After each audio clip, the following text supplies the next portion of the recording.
Magandang hapon sa ating lahat. Ngayon naman natin tatalakayin ang Arts and Creativity Literacy sa module na ito. So, this is the last module of this semester, no?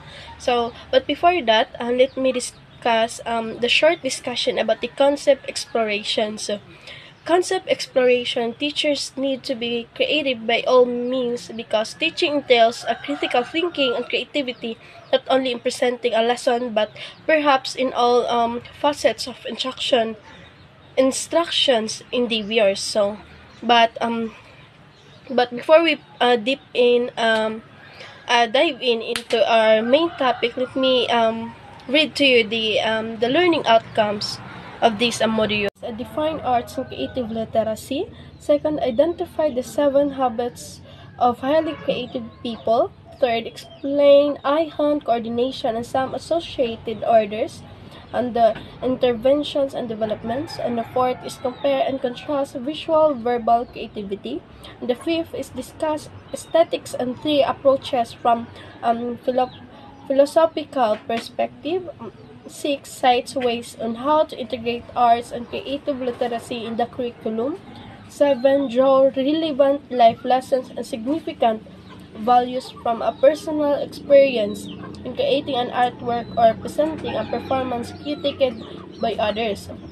So the 8th is analyze, research, abstract on creative literacy and its implication to teaching learning process. And the last one is create an artwork and evaluate it using self-made assessment, a rubric. Creativity literacy. So creativity is the process of having original ideas that have value. Moreover, creativity to see the world in new ways, therefore, modes of thinking and shift their mental focus that suggests a connection between creativity and the dynamic interaction of brain network. So, according to Sun et al. 2019. So, the arts and creativity literacy, kung pag-uusapan natin ng arts, ito yung sining, 'di ba? Kapag ang creativity naman, ito yung kasanayan na kung saan ay magagamit natin ito sa in the near future. Hindi lamang sa future natin, kundi magagamit natin rin ito ngayon. 'Di ba? Kapag gagawa tayo ng like for example sa PowerPoint natin, 'di ba, maa-apply ang art and creativity doon na kung saan gagawa tayo ng design sa ating PowerPoint, sa ating mga reports. So ayun nga. So the arts and creativity ay isang konsepto na tumutukoy sa kakayahan ng isang tao na gamitin ang sining at malikhaing pag-iisip upang maipahayag ang isang tao or ang kanilang sarili. So maipapahayag ang kanilang damdamin, kung ano nga ba ang nasa loob nito na magagawa sa isang creativity. So, ayun nga.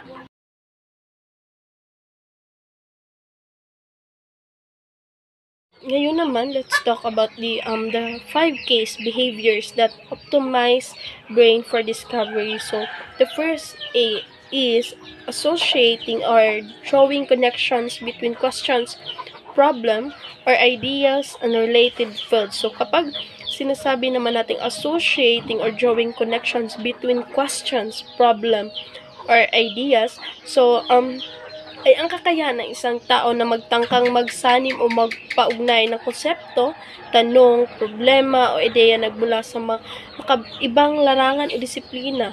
So, sa madaling salita, ito ay hindi proseso sa paghahanap ng mga ugnayan o pagkakapareho ng mga bagay na hindi karaniwang magkaugnay. So, narito ang halimbawa.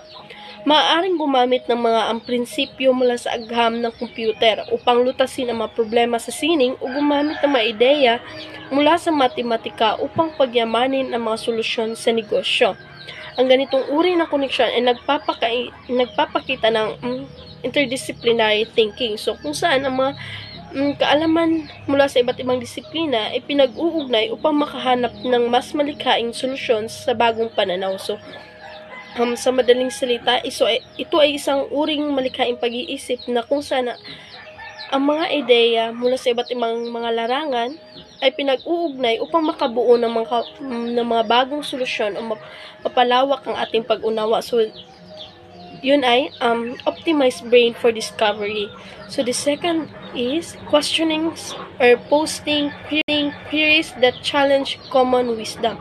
So, ang ibig sabihin nito ay ang pagtatanong o pagsusuri ng mga ideya, paniniwala o kaalaman na karaniwang tinatanggap o tinuturing na tamang nakarami. Ang layunin nitong hamunin o itaguyod o itinaguyod na pananaw tradisyonal na um, So, ayun nga, karaniwang tinatanggap o tinuturing na tamang nakakarami. So, like for example, observing, questioning, or posting queries that challenge common wisdom. So, in order to questioning your kapwa-tao, di ba, makakahanap ka ng bagong information or learning sa kapwa mo. So, in the third one, observing or scrutinizing the behavior of others to identify new ways of doing things. So, networking, meeting people with different ideas and perspective. So, networking and meeting with different ideas. So, no, sa pakikipagsalamuha mo sa ibang tao, so makakapulot ka talaga ng bagong aral, lalo na hindi mo pa alam yun. So, di ba? And the last one, experimenting or constructing interactive experience and provoking to see what insight emerge. So, halimbawa, sa isang eksperimento, maaring lumikha ng mga sitwasyon, gawain kung saan ang mga tao ay kailangan makipag-ugnayan sa isa't isa, gumagamit ng ibang kasanayan, di ba? Habang nangyayari ito, ang mga reaksyon ng mata ay binabantayan at sinusuri upang makita kung ano ang bagong pananaw ng impormasyon ang lilitaw. So, di ba? Like for example, provoking at pagkasilab ng mga bagong ideya at reaksyon ng mga eksperimento, lalo na marami itong manakag, like for example, na display diha sa imong arts or creative nga ay, like for example sa museum, di ba? Like for example, na nakagikuan dira, so kanang ang reaction sa mga tao makabalo jud ka nga, alo nanindutan sila ni ano siya, yan na ba? Nanindutan sila sa kung gidrawing, so kanabit ang mapapawaw talaga ang kanabit ang mananaw. Dako naman tayo sa 7 habits of highly creative people. So, the first one is prepare the ground, and the second one is plant seeds for creativity, and the third one is live in the questions and feed your brain, experiment and explore, and the sixth one is replenish your creative stock, and the last one is liberate your creativity. So, kapag sinasabi naman natin prepare the ground, ito ay nangangahulugang paghanda sa iyong sarili, no? O na iyong kapaligiran upang maging bukas sa mga bagong ideya. So, the second one is plant seeds for creativity.